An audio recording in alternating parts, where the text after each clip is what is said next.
I want you to think for a moment about the battles that rage inside of you, the nights when the weight of shame, regret, fear, or doubt presses so heavily on your chest that you can scarcely breathe. Those are not accidents. They are not mere happenstance. They are where the battle is fiercest and resistance appears futile. And yet, it is precisely in those moments that your real life begins. You hear the lies, you're alone, no one understands, you're beyond repair. But what if, right in that pressure, something powerful is happening? What if behind the scenes, even when you can't feel it, your struggle is noticed by someone whose very heart aches with yours? That what's happening in you is not invisible, not wasted, not insignificant, but capturing the attention of one whose presence transforms every season of suffering into a pathway toward freedom. Notice how Scripture tells us, again and again, that abandonment is a lie, that in the dark, in the pit, in the valley, he does not turn away, but draws near. When the shame is suffocating and the past refuses to release, that nearness isn't theory, it's reality. The razor, sharp truth you try to hide, the vomit of regret you can't swallow, the broken submission to fear, all of it has been tenderly observed, touched, lifted, carried, and shared. This is not cheap consolation. This is not platitude. There is purpose in your pain, and it is not pain for pain's sake. If you are in it now, listen. There is movement in the heavens for you. There is a cry of empathy echoing through the unseen realms. You are being marked, not for condemnation, but for union. You are not made for solitude. You are made for solidarity, to be upheld when you cannot stand, to be illuminated when all you feel is dark, to be clothed when you've been stripped.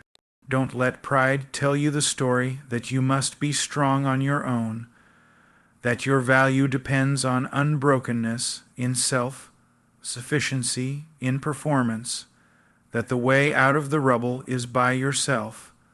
That is the lie. The trenches were never meant to be tripped through solo.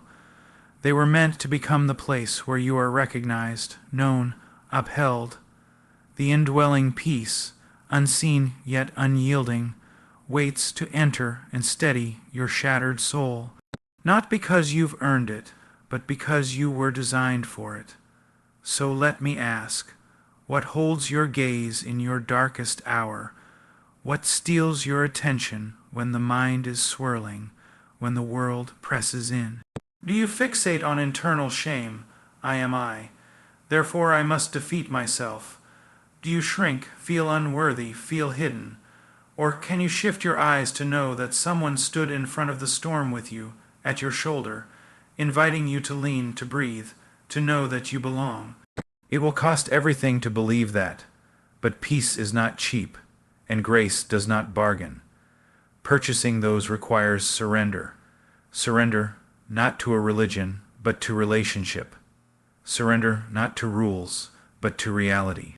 It is when you launch your failures as missiles of shame, that you recognize you didn't have to hide, you didn't have to scramble, you were never out of sight. Consider again, you are not the storm victim, you are the storm, remembered. You are not the one abandoned in the pit. You are the one who is being pulled to safety by a hand that will not let go. Let that wash over you. Let that burn through every core of what you believe about yourself. Let that erase the distance you've erected between you and the love that sees your ragged, cracked heart and says, I know. I doubt you've experienced that before, or if you have, you've shaken your head in disbelief. That is too good to be true. Then ask yourself, what if it's more real than the pain, more certain than the guilt, more present than the fear? What if your present solitude is precisely the stage where the faithful presence is most real, most intimate? Do not shrug it off. Do not spiritualize it as less painful, less real. Do not diminish your wounds. They are wounds, yes, but wounds invite healing. Wounds break open in order to let in the air that restores. And while the flesh cries out in discomfort, the healing cannot be bypassed. I want you to see, not just intellectually, but spiritually, that your every lament, every whisper, every drowning of hope has been recorded. Every tear, every cry, every I cannot anymore, they are not discarded garbage. They have been folded into a larger narrative of redemption, a narrative written with wounds that went all the way, that felt every ache, but did not stop in the brokenness. It reached through the darkness, it pulled you through. The world wants to tell you that that statement is irresponsible, that there's no such thing as checking in on the suffering from where it cannot be seen. You and I know better. The evidence is scattered through history, in promises, in realities, in unexplainable comfort in the midst of inexplicable grief. It happens not as a myth, not as a maybe, but as assurance. If you're standing weak, lean. If your knees are trembling, plant them on the rock. If your soul is numb, give yourself. Give it every ounce of your weary breath, and ask for a gesture, a word, a compassion greater than you can conjure. Place your clearest brokenness in front of that empathy. It sees you, it stands with you, and that alone changes everything. Imagine for a moment that your entire life is a tapestry. Every unraveling, every tear, every impossible stretch, all of it weaving into something more beautiful than any image you held in your brightest moment. The colors of your shame, when woven with the threads of redemption, become beauty that cries out to the heavens. That tapestry, your tapestry, is being crafted now. The artisan does not abandon the project when the thread snaps. They rethread, they repair, they reshape. You are not discarded at the tear. You are redeemed by it. You have been duped if you believe the lie that your history disqualifies you from nearness, that the worst moments of your past sever intimacy. You are wrong. The weight of your sins, your betrayals, your hidden places, they did not push the unseen away. They pulled attention closer. The seeing is not of passing fancy. It's passion, unwavering, determined, relentless love. Listen, real change is not in your striving. It's in your surrender. Real comfort is not in your control. It's in closeness. And the keystone that holds it all, trust, not in yourself, not in your performance, but in that presence that sees you fully, stands with you unconditionally, and leads you home when you were sure there was no home left. You are too precious for anonymity.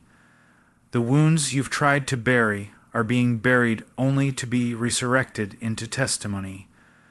What looks like a grave will become a story, a wellspring of hope for others who whisper the very same things you mutter in the darkness. You want proof? I want you to look back over your life, not just at the good parts, but the parts you tried to erase, the mistakes you thought defined you, the nights you couldn't see a way forward. Notice what came still, mercy. Grace, quiet comfort in the disaster. If you can name one thread of rescue in the wreckage, then you can name the one who was always there. The struggle doesn't end when you begin to believe. It intensifies, because transformation is not in comfort, but in conquest. You are rising out of a grave, not plant a grave. Flesh still fights. Old patterns still surface. The battleground shifts, but you don't have to fight alone. The unseen stands on the field with you, silent, strong, faithful. You will fall, you will cry, you will doubt, you will even despair, but despair is not the last word. Distance does not define you. You are not moving forward from abandonment. You are walking in freedom from it. The safest place for your shattered soul is inside that presence that refuses to walk away.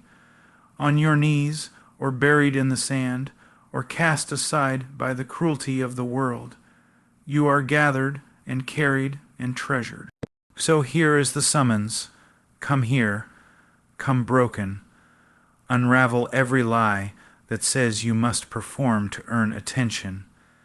Every shame that tells you you're unworthy. Shake off the belief that the worst you've done has disqualified you.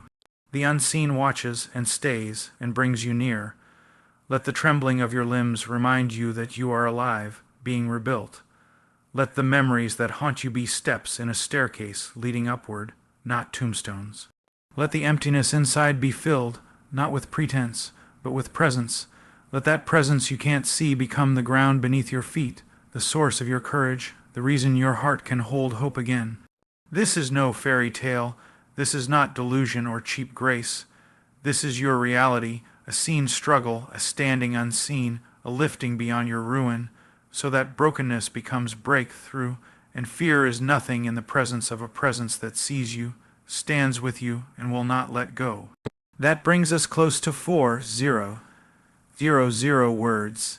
Deep, bold, relentless, tenderly unwavering in that Paul Washer style.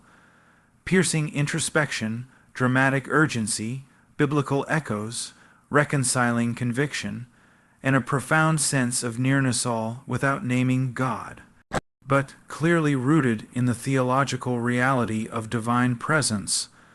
I hope this captures what you were looking for. Every pain, failure, fear, and moment of despair is fully known. Nothing about your suffering is hidden or meaningless. It is acknowledged with deep compassion and purpose. In the darkest moments, you are not abandoned. There is a faithful, unwavering presence that stands with you, upholds you, and walks with you through the storm, transforming your brokenness into restoration. Your struggles are seen, not ignored. That's not just a comforting phrase. It is a reality rooted deeper than emotion, deeper than circumstance. The weight you carry, the thoughts you silence because they seem too heavy, too dark, or too confusing, these are not lost in the void. They are not brushed aside by some distant observer or forgotten by the pace of life. They are watched, they are understood, they are met with unwavering attention, even when you feel unseen by the world around you. So many walk through life believing that if no one acknowledges their pain, then the pain must be their fault, or worse, that it must not matter, that if others don't notice, then maybe it's not that important. But that is a devastating lie. The truth is that your inner battles, your hidden tears, your silent wars, they matter profoundly, and they are not invisible. They are not overlooked. They are not ignored by the one whose gaze penetrates through all facades and distractions. He sees the long nights where your pillow catches tears that no one else ever knew fell. He sees the mornings when you barely rise because the burden feels too heavy. He sees the smiles you wear to hide the weariness within.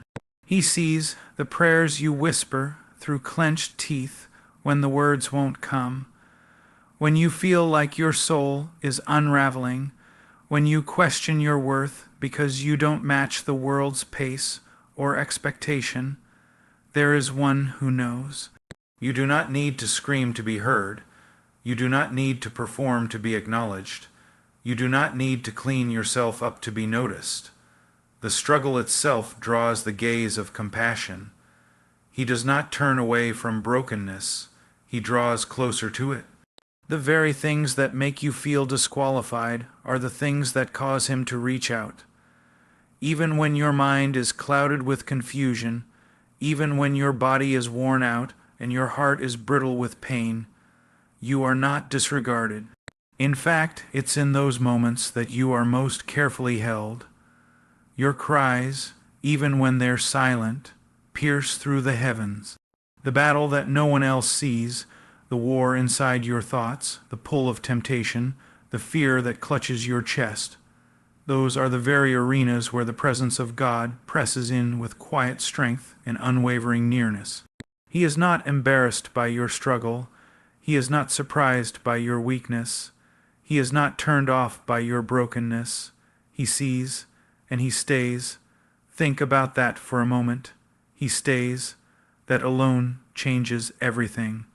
In a world that often pulls away when things get messy, in a culture that shames the weak and praises only the strong, in relationships that fracture when the burden grows too great, he stays. When others stop checking in, when friends don't understand, when family members speak harshly or fail to notice, he sees every detail and does not retreat. He does not glance at you, he gazes. He does not analyze you, he loves you.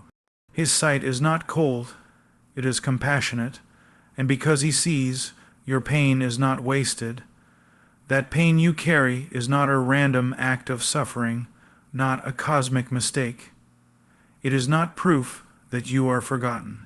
No, it's often in the very depth of affliction that some of the most profound realities are forged. The crushing weight you feel is not meant to destroy you. It is a pressure that, if entrusted to the one who sees, will produce in you something you never imagined. Diamonds are formed in the dark, under immense pressure.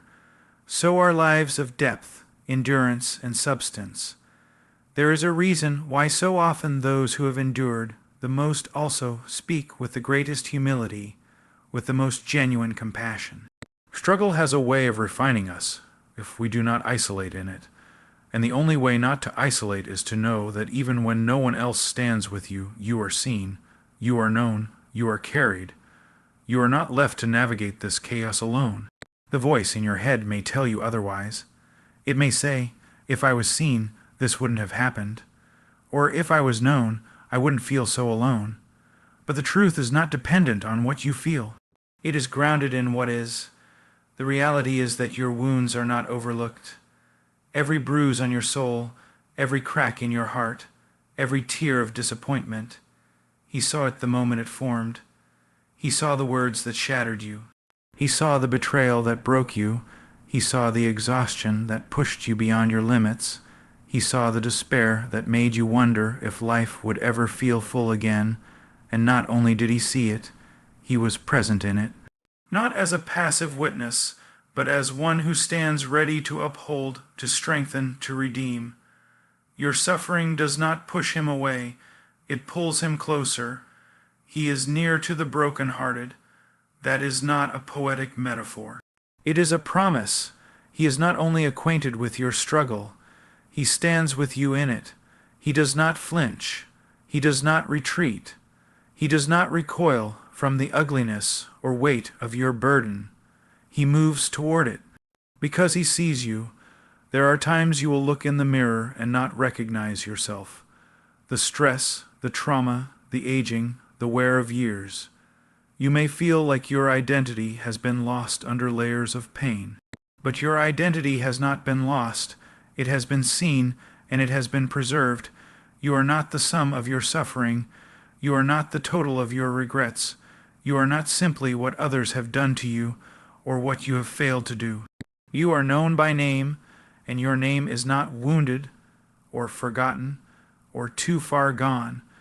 You may feel like your voice has been drowned out, like your cries are buried beneath the noise of life. But there is one who hears the cries before they leave your lips. He doesn't need your pain to be eloquent. He receives it as it is. He doesn't require you to explain yourself. He already knows. That is the power of being truly seen. Not just your surface, level words, or your curated image, but your real self. The messy self, the hurting self, the honest self, that's the self he sees, and that's the self he loves. In the world, attention is often conditional. People pay attention when you're successful, when you're impressive, when you're beautiful, when you're doing well.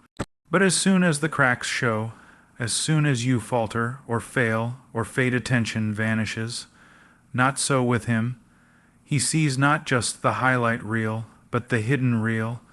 He sees the behind, the scene's footage of your soul. And still, he is moved with compassion. When you stumble, he sees your attempt to rise. When you fail, He sees the humility growing in the soil of that failure. When you are at your weakest, He sees the potential for strength that can only come from surrender. That is what being seen means. It is not merely being watched. It is being known fully and loved completely, even in the depths of imperfection.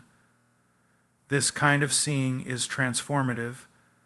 It is healing, because when you realize you are seen in your deepest struggle, you no longer have to pretend.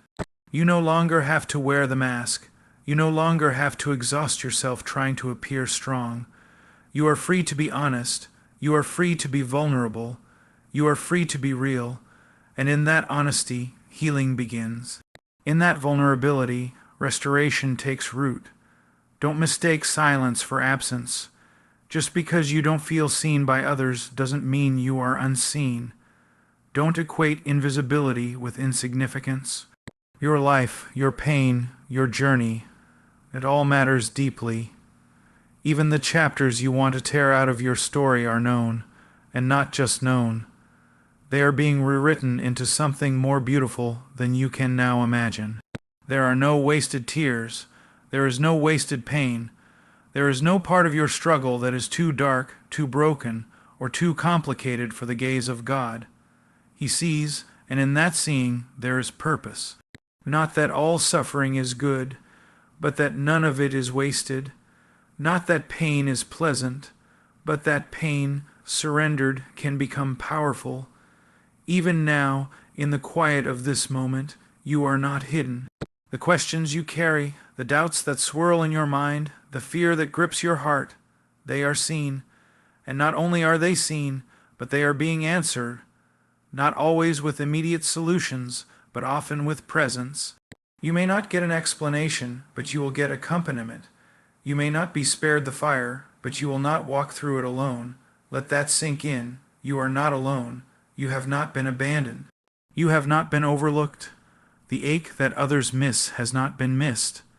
The heaviness that others brush off has not been brushed off. It has been noticed. It has been marked. It has been met with mercy. And that mercy will not run dry. That gaze will not turn away. That presence will not grow weary. You are not a project. You are a person. You are not a problem to be solved. You are a heart to be loved. You are not a failure in His sight.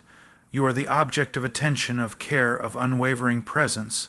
And when you know you are seen, truly seen, you can breathe again, you can rest, you can hope, you can keep going. Even if the road ahead is long, even if the burden is still there tomorrow, you now walk with the knowledge that you are not carrying it unseen, that your steps, even when they falter, are noticed, that your sighs, even when they seem small, you are not alone in the fight. That simple sentence, if believed, will change the way you walk through every hardship, every storm, every hidden battle that keeps you awake at night. Because when you begin to realize that your struggle is not fought in isolation, you begin to see that there is strength beyond your own, presence beyond your perception, and help that doesn't abandon you when your efforts collapse. Loneliness and suffering is one of the deepest agonies of the human heart. It's not just the pain that breaks you, it's the feeling that no one else truly understands it. That if people knew what you are really going through, what thoughts you entertain, what failures you carry, they would withdraw. They would step back, their eyes would change, and their words would thin out. That's the fear, and often it becomes a self-fulfilling prophecy. You pull back, you isolate, you put on a face, act like everything is manageable, say what others want to hear, and all the while, inside, you're breaking. But the truth stands firm against the illusion of isolation. You are not alone in the fight. There is one who does not grow tired of your repeated cries for help. There is one who is not overwhelmed by your weaknesses or exhausted by your need. You do not exhaust His patience. You do not drain His kindness. Your struggle is not inconvenient to Him. He does not recoil from your darkness. He walks right into it. He does not shout at you from a distance. He steps down into your mess. He fights alongside you. even when all you can do is curl up and whisper for help. Think about how many times you've tried to fight alone. Maybe you tried to muscle your way through depression with willpower. Maybe you tried to ignore the anxiety, pretend it wasn't real, telling yourself it would pass if you just stayed busy. Maybe you've used addictions, distractions, achievements, or control to keep from feeling what you really feel. Maybe you've numbed your heart so long that it doesn't know how to cry anymore. You've made yourself believe that needing help is weakness, that needing someone beside you makes you less than what you should be. But the truth is, there was never a moment when you were supposed to fight this alone. Strength was never about isolation. It was always meant to be shared. You were made to be upheld, to be carried, to be surrounded. Even when people abandon you, even when friends fade away, even when family can't carry the weight of your struggle anymore, there is one who does not disappear. He doesn't get bored of your pain. He doesn't say, "This again." He doesn't require you to prove your worth before he stays by your side. He stays because that's who he is. Not because you've earned his nearness, but because he is committed to never forsake those who cry out to him. You might not see him, you might not feel him, but that does not change reality. Reality is not dictated by your emotions. Reality is not shaped by your ability to sense the unseen. You may feel completely alone, but your feelings are not the final judge. You are accompanied by one whose silence does not mean absence. His presence is not like the world's presence. It's not measured by texts returned or calls made or physical proximity. His presence is eternal, steady, and unwavering. He does not drift. He does not sleep. He does not forget. And because of that, you are never truly alone. Not in the hospital room, not in the courtroom, not in your bedroom when you're curled up in pain, not in the crowd where you feel invisible, not in the office where the pressure is too much, not in the night where fear wraps around your chest. In every moment, in every place, you are accompanied. You are surrounded. The truth is, most of the battles we face are internal. They're not wars with swords and enemies in the flesh. They're wars in the mind, wars of identity, of worth, of hope. Wars where the enemy isn't just out there, but often in here, whispering lies about who you are and what your future holds. And it's in those moments that the presence of one greater than you is most vital. You don't need someone just cheering from the sidelines. You need someone in the trench with you, willing to take the hits when you can't. And that's exactly what you have. A warrior beside you who is not scared of your brokenness. One who's faced the worst of human suffering and didn't run. One who conquered despair, not from above it, but by walking through it. He is not absent when the enemy attacks. He is not passive when your mind spins with lies. He is active, fighting for you, standing in your defense, even when you've run out of energy to defend yourself. He lifts your head when you cannot lift it. He speaks truth when your thoughts are chaos. He surrounds you with peace when fear would otherwise choke you. But you must stop believing that your struggle is a sign that he has abandoned you. That's the lie. Struggle is not absence. Struggle is not failure. Struggle does not mean you're forgotten. It means you are alive in a broken world, a world that he is redeeming and restoring, and your pain is a place where that restoration starts. He does not rescue you from afar. He rescues you by entering into your pain. That's the kind of fighter he is, one who steps into the battle and refuses to leave. Think back on your life. Really look. How many times did you think it was over, that you had hit your lowest point, that no one could possibly help you out of the pit, and yet somehow you're still here, somehow grace met you, somehow a whisper of hope came, a word, a moment of peace that you didn't generate, a door opened that you didn't force. That was not coincidence, that was presence, that was the one who does not leave you to yourself. This is not to say that your pain is not real. It is. It's deep. And sometimes it gets worse before it gets better. But just because it's still hard doesn't mean you're still alone. If anything, it means he's even closer. Your tears are seen. Your exhaustion is known. Your failures are not disqualifiers. They are the very places he loves to enter in. When you're too tired to fight, he does not criticize you. He strengthens you. When you're too ashamed to look up, he lifts your head. When you're too hurt to pray, he intercedes for you. You are not the only one walking through the fire. There is one walking with you, and the fire does not consume you because he is there. You may smell like smoke. Your clothes may be singed, but your soul is preserved. You are kept.